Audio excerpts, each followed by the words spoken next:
जय हिंद दोस्तों। मैं हूं योगेंद्र साहू, आप सभी का रीजनिंग गुरु। देखिए, आज का सेशन ऐसा कोई नॉर्मल सेशन नहीं होने वाला, एक स्पेशल सेशन है जहां पर मैं आप सभी के सामने डिस्कस करने वाला हूं रैंकिंग के कंपैरिजन बेस्ड में हम ऐसे सवालों को कैसे जल्दी सॉल्व कर सकते हैं, इसका सबसे बेस्ट अप्रोच क्या हो सकता है ताकि हम दूसरों से आगे निकल सके। देखिए, ये कंपटीशन एग्जाम्स जब भी होते हैं तो कंपटीशन में आपको दूसरों से आगे निकलना ही है भाई। तो क्या होता है कि हर बच्चा जो सीखा हुआ होता है उस तरीके से वो हमेशा सॉल्व करता है। वो क्या है, सभी बच्चे एक ही जैसे सॉल्व करते हैं तो उसको हम भेड़ चाल कहते हैं। आपको अगर दूसरों से आगे निकलना है तो भैया आपको कुछ अच्छे अप्रोच सीखने होंगे, कुछ अच्छे टेक्निक्स यहां पर अप्लाई करने होंगे एग्जाम में ताकि आप दूसरों से आगे निकल सके। तो इस सेशन का मतलब यही है। तो अब मैं सवाल पर आता हूं। देखिए, इस तरीके से मैं 4 सवाल दिखाऊंगा और आपको मैं ये नहीं कह रहा हूं कि हर बार ऐसे ही सॉल्व करना है, बट मैं आपको बता रहा हूं 60% 70% चांसेस ऐसे ही होते हैं कि जब भी ऐसे सवाल आते हैं जो मैं अप्रोच बताने वाला हूं वैसे ही सॉल्व होते हैं।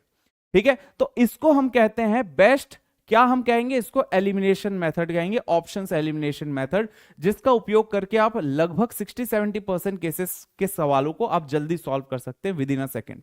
ठीक है, पूरा सॉल्व करने की जरूरत नहीं होती, नहीं तो ये सॉल्व करने में बहुत समय लगता है। हमें बस ये पता करना है, सबसे पहला हमारा यही काम रहेगा कि हम सब भी ऐसे सवाल पढ़ें। तो सबसे पहले पढ़ ले कि पूछा क्या गया। यहां पर पूछा है who has the second best time, दूसरा सबसे अच्छा किसका समय था। तो 7 लोग हैं हमारे पास। ठीक है, इसमें हमें यह पता करना है कि यहां पर कौन आएगा सेकंड नंबर पे। ठीक है, मिनिमम पेन का यूज करेंगे और जल्दी कैसे निकालेंगे इसको देखेंगे। देखिए, यहां पर लिखा है you finish faster than Q but slower than R. You जो है वो क्यू से तो तेज है लेकिन आर से धीमा है। चलो ठीक है भाई, आगे बढ़ते हैं। आर ने टी से धीमा, अच्छा, आर ने टी से धीमी दौड़ पूरी की, यहां पर बोला गया है। ठीक है भाई, आर ने टी से धीमी, तो आर जो है वो टी से धीमी है, टी से धीमी है। पी ने सबसे ज्यादा समय लिया, मतलब पी सबसे लास्ट में आएगा, और वी ने सबसे तेज दौड़ा है तो वी सबसे पहले आएगा। अब ध्यान से समझना, अगर वी सबसे तेज है तो वी सेकंड नंबर पे नहीं आ सकता, एक ऑप्शन एलिमिनेट हो गया। आगे आते हैं भाई। अब दूसरा, आप देखिए, हमें पता है कि आर जो है वो टी से धीमा है। अगर आर टी से धीमा है तो क्या आर सेकंड नंबर पे आ सकता? किसी भी हाल में नहीं आ सकता। क्यों? क्योंकि वी सबसे फर्स्ट है और आर जो है वो टी से धीमा है, तो आर जो है वो सेकंड नंबर पे नहीं आ सकता। 2 ऑप्शन हमारा एलिमिनेट हो गया। अब यू और टी में से ही कोई एक होगा। आगे यहां पर है कि एस ने यू से धीमी लेकिन पी से तेज। देखो, एस जो है वो यू से तो धीमा है, यू से धीमा है लेकिन पी से तेज है। ठीक है भाई, लेकिन पी से तेज है।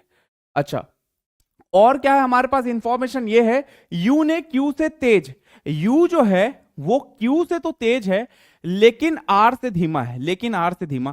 अगर आर से धीमा है, आर खुद सेकंड नंबर पे नहीं आ सकता, तो यू कहां से सेकंड नंबर पे आएगा? ये भी गया, हमारा आंसर ऑप्शन डी आएगा। अब ये जो मैंने एक्सप्लेन किया है इसीलिए समय लगा है। अगर मुझे एक्सप्लेन नहीं करना होता, सिर्फ सॉल्व करना होता, तो मुझे समय लगता क्या? बिल्कुल नहीं लगता। तो इस सवाल को हम इस तरीके से अप्रोच से उड़ा सकते हैं भाई। चलिए दूसरे सवाल पे आते हैं। ठीक है, अब देखो ये सवाल बहुत बड़ा दिख रहा है, इसको अगर हम बेसिक से सॉल्व करेंगे तो बहुत समय लगेगा, और एग्जामिनर भी यही चाहता है कि आप बेसिक तरीके से ना सॉल्व करके आप इसको बेस्ट अप्रोच से सॉल्व करें। क्योंकि भाई इतना बड़ा सवाल अगर मैं इसको सॉल्व करने में 1.5 मिनट 2 मिनट लूंगा तो कोई मतलब नहीं है। तो चलिए भाई देखते हैं क्या पूछा गया है। यहां पर पूछा है कि सबसे कम रेटिंग किसने प्राप्त की, सबसे कम रेटिंग किसका है। अब यहां पर क्या बोला गया है अर्जुन ने दूसरी सबसे अधिक रेटिंग प्राप्त की है। अर्जुन दूसरे नंबर पे रहेगा। ठीक है, चलो अच्छी बात है भाई, अर्जुन तो है भी नहीं। चलो ठीक है, आगे हमें यही चारों से रिलेटेड पता करना है। गौरी की रेटिंग केवल एक व्यक्ति से अधिक है। अब अगर मुझे बताओ, अगर गौरी का रेटिंग केवल एक व्यक्ति से अधिक है तो यहां पर टोटल कितने हैं? 7 में से गौरी सेकंड लास्ट में आएगा कि नहीं? 1 2 3 4 5 6 7, गौरी यहां पर आएगा कि नहीं आएगा? ये मैं लिख इसलिए रहा हूं ताकि आपको थोड़ा एक्सप्लेन कर सकूं। ठीक है, गौरी की रेटिंग केवल एक व्यक्ति से अधिक है, इसका मतलब गौरी जो है, क्या गौरी सबसे कम रेटिंग वाला हो सकता है? नहीं हो सकता। तो यहां पर गौरी को एलिमिनेट कर लेंगे। नेक्स्ट है 3 लोगों ने ईशान से अधिक और 3 लोगों ने ईशान से कम, मतलब ईशान से कम हासिल की है। ईशान से कम हासिल हुआ है मतलब ईशान सबसे लास्ट हो ही नहीं सकता। और यहां पर लिखा है ना तो चिराग ना ही भाव्या ने कम रैंक यहां पर रेटिंग प्राप्त की है, मतलब चिराग भी सबसे कम नहीं लाया। तो भाई 3 ऑप्शन एलिमिनेट हो गए, तो बचा क्या? फरहान। अब अगर मैं इसको पूरा सॉल्व करता तो मुझे कितना समय लगता, बट अगर मैं इस प्रकार से सॉल्व करूंगा तो विद इन अ सेकेंड यहां पर हम ऐसे क्वेश्चन को सॉल्व कर सकते हैं भाई। चलो तीसरे सवाल पे आते हैं। ठीक है, अब आप खुद कोशिश कर सकते हैं ऐसे सवालों को। ठीक है, पॉज कर लीजिए और इसको खुद से सॉल्व करने की कोशिश कर सकते हैं। बाकी चलिए आगे चलते हैं। सबसे पहले तो पढ़ेंगे पूछा क्या है। लिखा है निम्नलिखित में से किसने योगेश से अधिक गीत गाए। हमें बस ये पता करना है कि यार योगेश से ज्यादा किसने गाए हैं, किसने गाए। तो इन्हीं में से होंगे जो जिसने योगेश से ज्यादा गाया होगा, इन्हीं में से होंगे जिन्होंने योगेश से ज्यादा गाया होगा। तो हमें पता करना है योगेश से ज्यादा किसने गाया। चलो देखते हैं। करण द्वारा गाए गए गीतों की संख्या केवल आदित्य द्वारा गाए गए गीतों से अधिक है। अब देखो केवल आदित्य से मतलब आदित्य सबसे कम और करण जो है वो पीछे से दूसरे नंबर पे आएगा, क्योंकि करण जो है केवल आदित्य से ज्यादा मतलब अधिक गाया है। मतलब करण और आदित्य दोनों नहीं हो सकते, तो करण और आदित्य को बड़े आराम से एलिमिनेट कर दिए। अब नीरज और मयंक में से ही कोई एक होगा।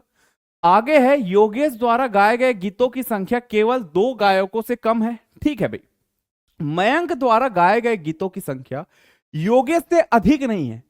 अगर योगेश से अधिक मयंक का भी नहीं है तो मयंक को भी हटा दो, तो बचा कौन? नीरज।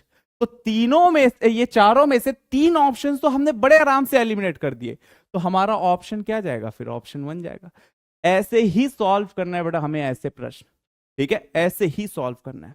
चलिए एक लास्ट क्वेश्चन देखते हैं। ठीक है, चलो इस सवाल की बात करते हैं। यहां पर लिखा हुआ है, इसको भी आप पॉज करके सॉल्व कर सकते हैं खुद से। यहां पर लिखा है कि 7 विद्यार्थी हैं, P Q R S T U और वी। हमें पूछा क्या है कि सबसे कम अंक किसे मिले हैं। सबसे कम मतलब लास्ट किसका है, ये हमें पता करना है। ठीक है भाई, टी आर यू और पी में से ही कोई एक होगा। अच्छा यहां पर लिखा हुआ है क्यू को आर से कम लेकिन टी से अधिक। क्यू को आर से तो कम मिला है लेकिन क्यू को टी से अधिक मिले। इसका मतलब यह है कि सबसे लास्ट में यहां पर क्यू नहीं आ सकता सॉरी आर नहीं आ सकता। सबसे लास्ट में आर नहीं आ सकता क्योंकि यहां पर लिखा है कि क्यू को आर से कम लेकिन टी से अधिक। क्यू को टी से अधिक और आर से कम, तो आर तो नहीं आ सकता। ठीक है, टी हो सकता है और क्यू भी नहीं हो सकता। खैर ऑप्शन में क्यू नहीं है। आगे बढ़ते हैं। वी को एस से अधिक अंक मिले। चलो ठीक है भाई, यू को पी से अधिक लेकिन एस से कम। यू को पी से अधिक लेकिन एस से कम। इसका मतलब यह रहा कि यू जो है उसको भी सबसे कम नहीं मिल सकता। अब बच गया या तो टी या तो पी। आगे क्यू को दूसरा सबसे कम स्थान मिला है। अगर क्यू को दूसरा सबसे कम स्थान मिला है, ठीक है, दूसरा सबसे कम स्थान मिला है, तो क्यू के पीछे कौन है? टी। बस इतने से हम आंसर दे देंगे सबसे कम किसका होगा? टी का होगा। तो यदि आप क्वेश्चंस में ऑप्शंस एलिमिनेट करते हुए स्टार्ट करें, ठीक है, और सही तरीके से आप इस सवाल को पढ़ें, तो आप बहुत आसानी से ऐसे सवालों के आंसर्स निकाल सकते हैं। और ये सबसे बेस्ट अप्रोच हो सकते हैं आपके लिए, जो आपके एग्जाम में काम आ सकते हैं। और ऐसे सवालों को इस प्रकार से सॉल्व करने से आप अपना काफी समय बचा सकते हैं और दूसरे बच्चों से आगे निकल सकते हैं। कंपटीशन का दौर है, तो कंपटीशन में वही आगे आएगा जो ऐसे सवालों को कुछ ही सेकंड्स में सॉल्व करके दूसरे सवालों पे आगे बढ़ जाएगा। ज्यादा जल्दी सॉल्व करने का मतलब होता है ज्यादा क्वेश्चंस अटेम्प्ट करना। ज्यादा क्वेश्चन अटेम्प्ट करने का मतलब होता है सिलेक्शन के करीब पहुंचना। ठीक है, चलिए भाई, फिर आप सभी से इसी तरीके के वीडियो में फिर से मिलेंगे। तब तक के लिए अपना ध्यान रखिए। Bye bye.